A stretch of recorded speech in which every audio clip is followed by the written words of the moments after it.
Self-quarantining. And a quarantine order. Quarantined in their... Held in quarantine. Quarantine. The quarantine in place. Or quarantine for the required 14 days.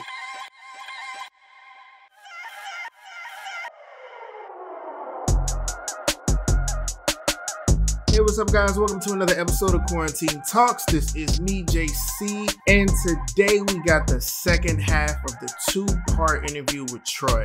We are discussing the difficulties and joys he finds working in the biz, not having a plan B, and the top 3 songs he's helped to create. Also, we talk about his hand in the hit TV show Star and his relationship with musical co-producer Johntae Austin, the controversy surrounding the Grammys, and his surprising but fact-based take on the Beyonce versus Adele Grammy Snubs. Y'all, this is a very interesting conversation, so let's jump back in. What's the most difficult thing that you do inside of your career or inside of the music industry in general? And then what's the most fun thing? The most difficult and frustrating thing to do is find something in someone that is a diamond in the rough, build it up, watch it grow and flourish, become something, and watching them change. Okay. Because you're literally looking at them deal with people who wouldn't have dealt with them had you not done what you did for them. Okay. And so it becomes frustrating when you see people believe themselves to be what you taught them to be, but a little bit more than what they think they are, and then use it against you because now they're feeling themselves. That's the hard thing to deal with. The fun thing is watching brand new talent flourish and become stars and make money. So that's the fun part, helping people find their talent and perfect it, and helping them get better and better and seeing how it develops. So the hardest thing is just, you said, watching people change, essentially. And the best thing is, it sounds like, also watching people change and grow into the people that, you groomed them to be. Like, that's crazy. It's a double-edged kind of... Yep. That's what's up. And so with you being in the business for like so long, obviously you've had a shit ton of wins. I know you've had some losses as well. More losses than wins. And so I just want to know, especially, since you said that, like, did you ever think about like quitting and like getting a regular job, or was it always like this is playing? I'm sorry. What's quitting? I don't. Or did you ever think about saying like, okay, fuck the music business, I'm gonna go be like, huh? That's not even an option. Okay, there you go. Not even a perception of a choice. There is no such thing to me as I'm not doing music anymore, no matter what happens. Because I know, like, that sense of doubt, like that sense of am I good enough? Is shit good enough? Like, why isn't people responding? Like, like that is, am I doing enough? Is this good enough? Is this, why isn't this working the way that I planned it? Or why is it, like for me personally, anytime I go through those moments, I just work. Like anytime I feel myself doubting myself and the things that I do or the things that I create and put out into the world, like I literally stop myself mid-thought, break out my computer and just like get back to work. Like, I guess what's your methods of, you don't have to worry about that now, but like when you were starting out, like how did you motivate yourself and keep yourself going? Honestly, I just listened to the music that inspired me to want to be a music producer. And that's the 80s, 70s, 80s music growing up. It trained my ear. It made me want to be, a conductor of music and creator of music. And so now today, when music is not inspiring at all, really, I still listen to high school music. The music I listened to in high school, the R&B I grew up on, that 105% rejuvenates me every single time. No matter how many times you listen to Thriller album, it's going to still do the same thing to you as when you first listened to that album. Because that music is so rich that it reminds you, this is why I do music. Is that your favorite album to listen to? No, I just picked one of my favorites. One of your favorites. It's not the favorite, but it's one of my favorites. But it's one that, hands down, nobody can mess with. True. That's why I said that out, because nobody can mess with Thriller. Top 3? Off topic, just top 3. It's a little hard, but Thriller is definitely one of them. Okay. It's definitely hard because I have in my 30 years of doing music, but my 51 years of 51. So I remember music. I remember the radio at 2 or 3 years old. Songs on the radio. I remember at 4 years old, Isley Brothers. There's a lot of stuff that I remember. Stevie Wonder. So it's hard to go back to. It's hard to do a top 3 when my musical range is so deep. Cool. So that's a little hard. Okay.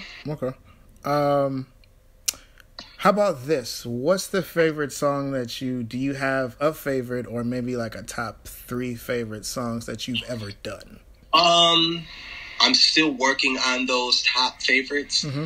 However, I will say, not in this order, but I would say top 3 of my favorites that I've done would be Just Came Here to Chill, the Isley Brothers. Okay. And that came out in 2006. That was huge for me. Sweet Lady. Okay. And then I will have to say Neighbors Know My Name. Neighbors Know My Name is a really good song. Sweet Lady is probably, of those 3, Sweet Lady for me. Like, that's my era. That's why I can kind of like, right, yeah. I remember Tyrese in the Burger King commercial. I think, wasn't it a Burger King commercial? Or it was. He was on the bus. Yeah, okay. Maybe it was a video, Coca-Cola commercial. It was something. Coca-Cola? Okay, yeah. I remember that. Like, that was a long time ago. Oh, man. Mm-hmm. Can we talk about your involvement on Star? Because, like, I really like Star. I think, and I like the musical aspect of the show the most, as did, most people. I think that's why it took off the way it did. And unfortunately, it ended. I heard Lee is putting together a movie to actually cap off everything and ended up with a bow, because they definitely ended with a cliffhanger. Yeah. So can we talk about your involvement in Star? Well, Johntae, my little brother Johntae Austin, who's an incredible 2-time Grammy Award-winning writer, Lee asked him to be the music supervisor. Okay. So, of course, him doing that, he brought me in. Okay. So, I mentored Johntae starting around the age of 15 with his writing and with all the teachings that he's learned from me and gotten from me and experiences, of course, looking at Empire and seeing what the music they were doing and what they were not doing, we kind of like fed off of that to say what this show needs to do. Okay. So upon doing the music for it, I was also the vocal producer. So whether I produced the song or not, I still vocally produced them. Gotcha. Okay. For 3 seasons. So I, pretty much oversaw a lot of the songs, which is the reason why they were more believable, because they were approached more believable rather than just TV. Okay. So it made it a little bit more solid. Mm-hmm. Because there was like a noticeable difference in between the way, like, Empire has like good songs, but like Star has great songs.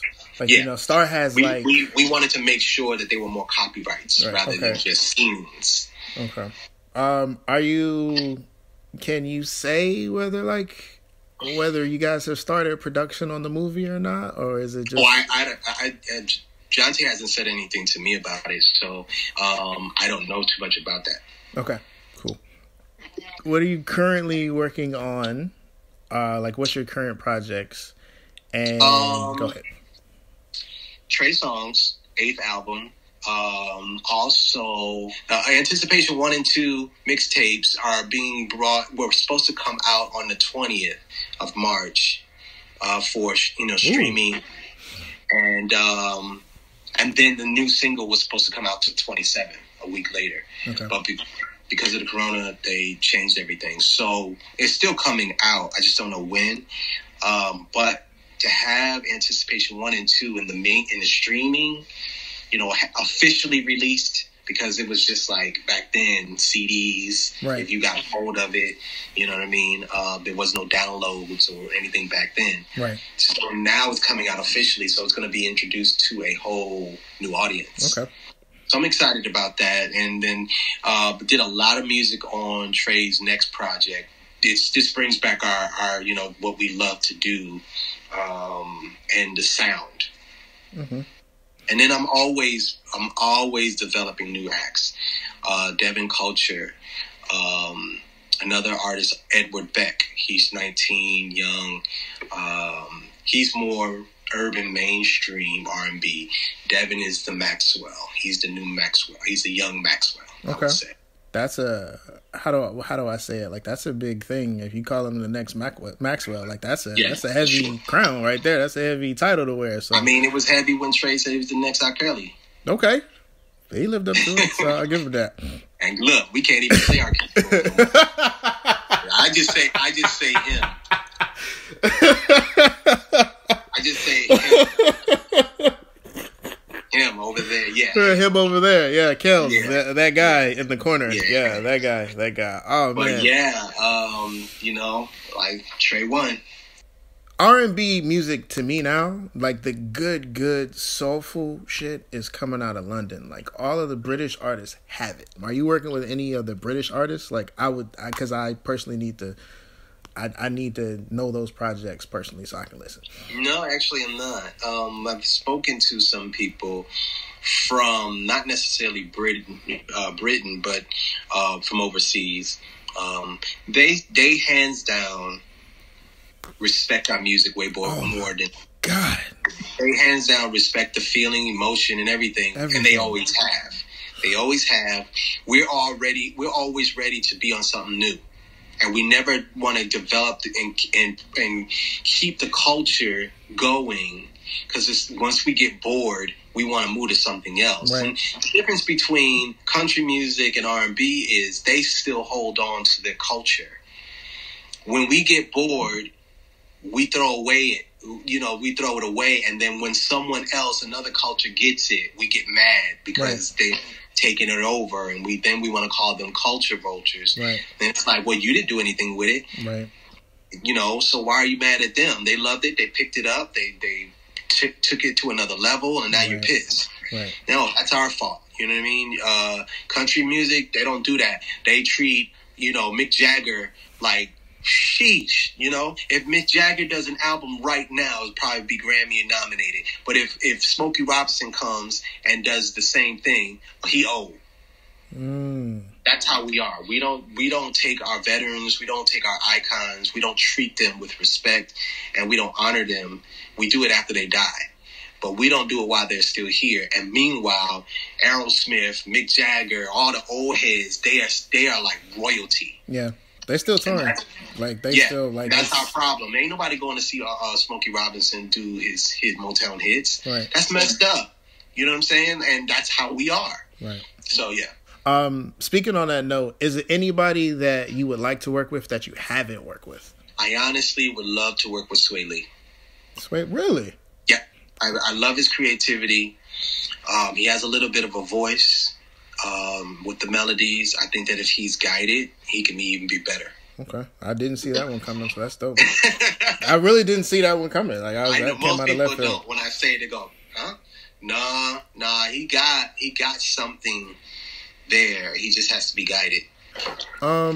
Bringing it back to you, circling back around, like you are a person that is a multi-Grammy winner. What do you think of the current kind of controversy around the Grammys? First of all, the Grammys is a committee, and there are things that you have to do during the year when you're in the committee. You first have to join the committee. Okay.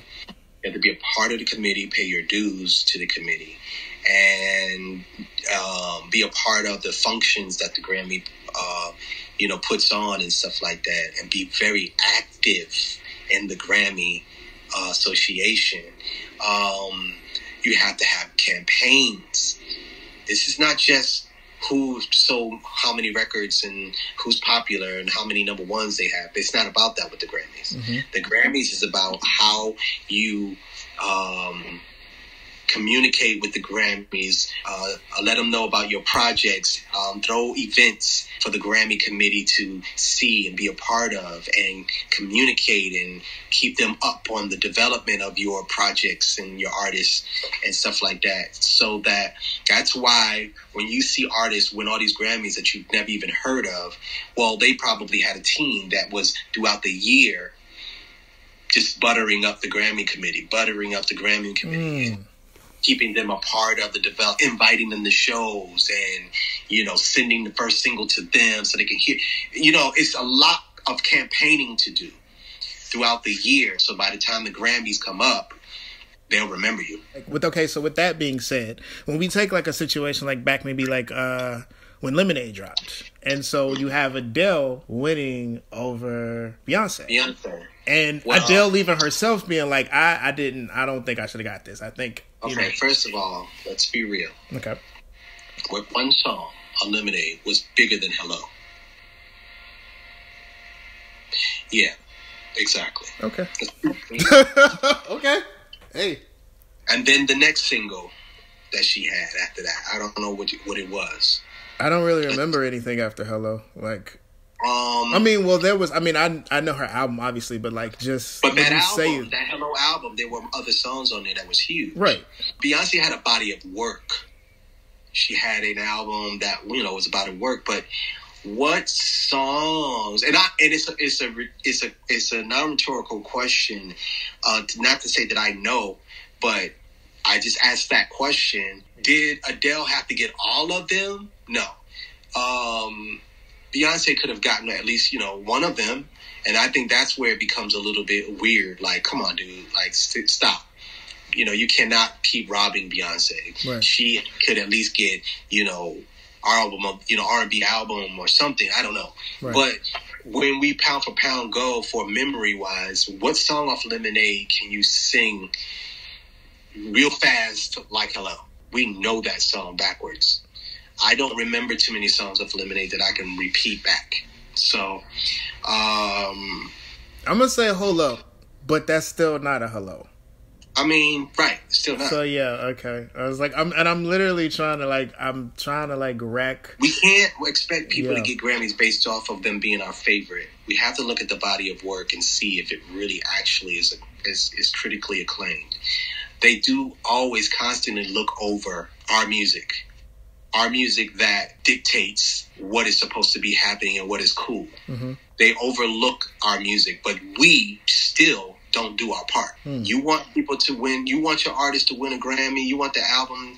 Then you need to be a part of the committee. You need to join it. You need to be active in it and make sure.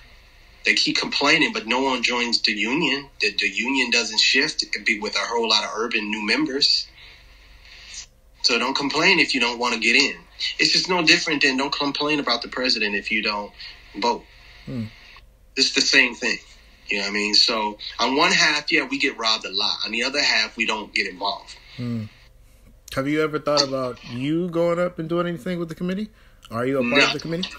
It's way too political for me. And my creativity, I am so at a point where it's like when they start being political, my emotions will come out and be like, y'all know good and well that ain't no freaking, da-da-da-da. And so I probably would end up going against what the committee is for. I'd probably be the protester. Well, maybe, but like to say that though, maybe that's what we need. Like maybe that's what the committee needs. It's like a voice of obstinance in times of like, when you have like community think. Like, what I'm saying? Especially community think from people that are largely a part of the same community. Maybe it's like that's what we need.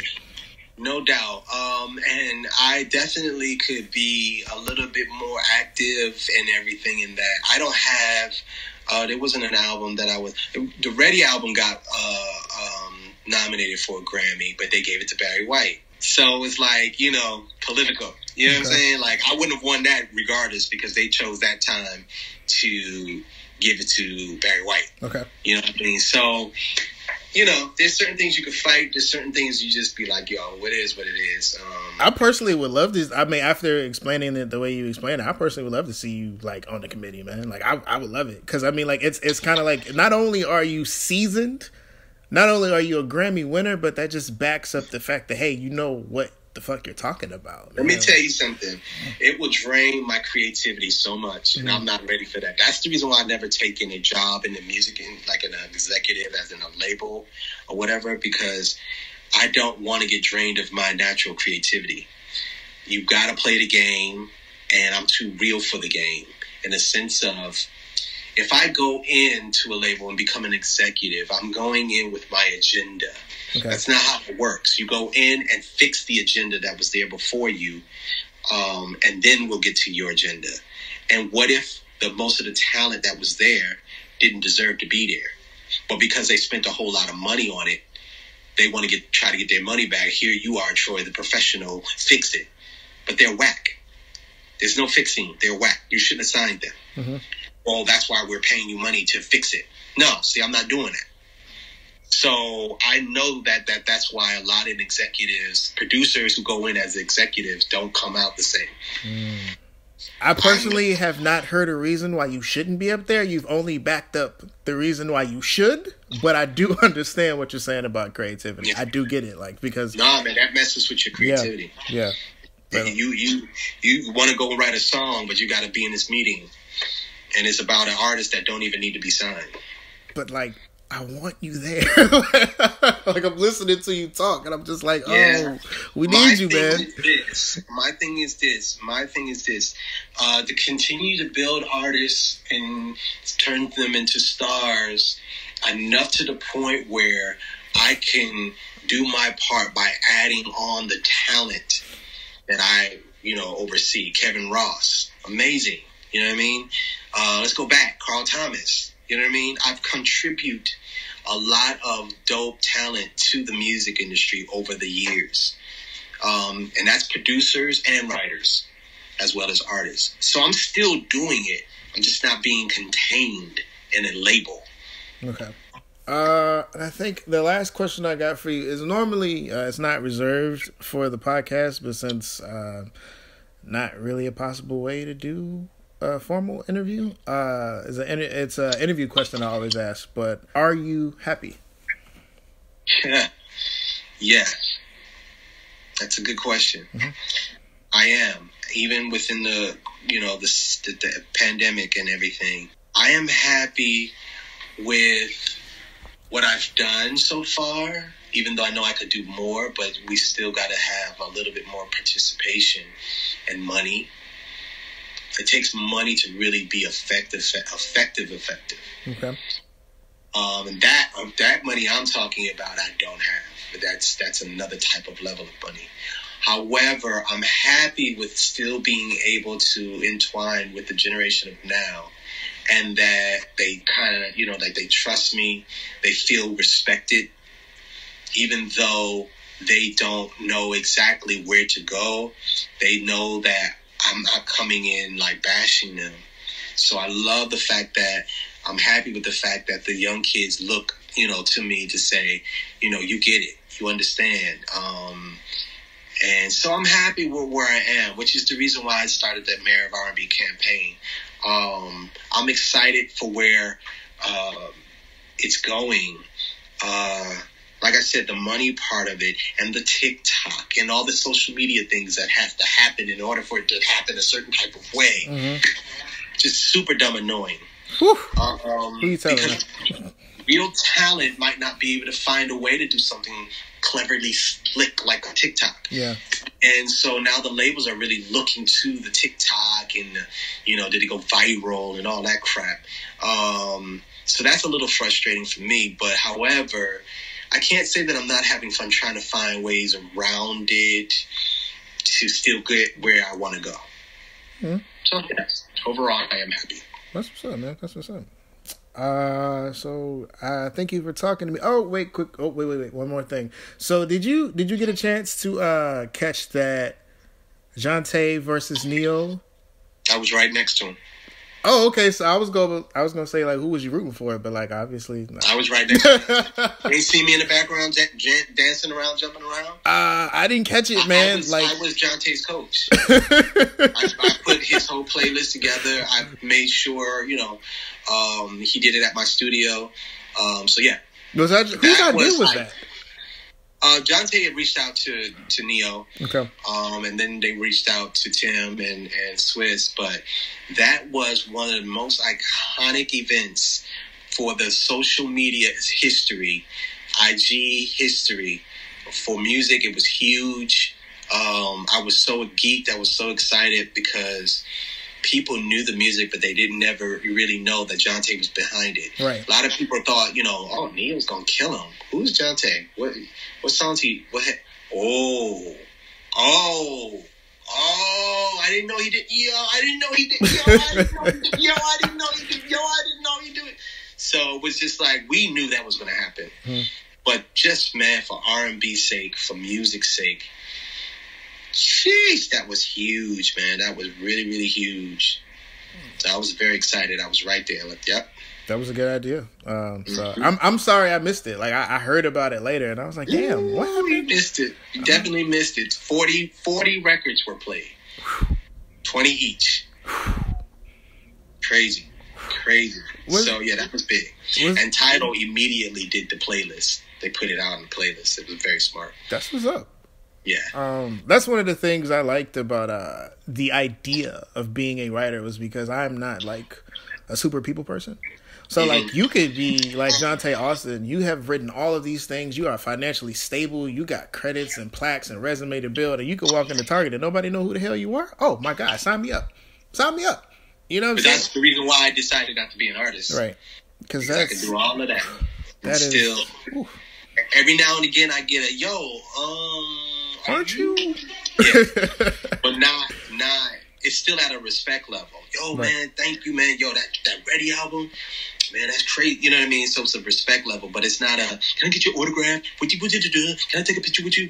Sometimes they ask for a picture, but that's cool. Right. But overall, it's not like I can't go nowhere because people are gonna see me. I'm glad it's not like that. Right. I get it. So that's what's up. So all right. Mr. Taylor, thank you again for sitting down and talking with me. I greatly appreciate the opportunity. Thank you for having me. To soak up your wisdom, ask some good questions. I can't wait for you guys to hear it too. It's going to be a really dope conversation. It's going to be something that's really educational and informational, I feel like. Once again, this has been a quarantine talk. Quarantine.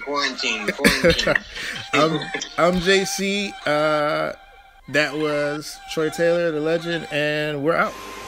And ladies and gents, that's it. Thanks so much for tuning in. Hope you guys enjoyed the convo. If you want to be a guest on the show, or you know somebody that might be a good guest for the show, go ahead and send an email over to me. That's jc@theovt.com. Once again, that is jc@theovt.com. This podcast is available on Apple, Spotify, and Anchor, so don't forget to hit that subscribe button and leave a comment. And all of our content is now available on YouTube. We got video interviews, we got audio interviews, and original content all on the channel. Just type in the OVT Network and hit subscribe. Stay sane, stay safe, stay creative. Peace. All right, well, that's it, guys. Thanks for listening. Hope you guys enjoyed the convo. And if you would like to be a guest on the show, or you know anybody who might want to be on the show, who might make a good guest, please shoot an email over to jc@theovt.com. Again, that's the letters jc@theovt.com. Also, don't forget to like, comment, subscribe on Apple Podcasts, Spotify, and Anchor. Quarantine Talks is edited and produced by me, JC, with music by Brian Haddon. Thanks so much, guys, for listening. Stay safe, stay sane, and stay creative. All right? Peace.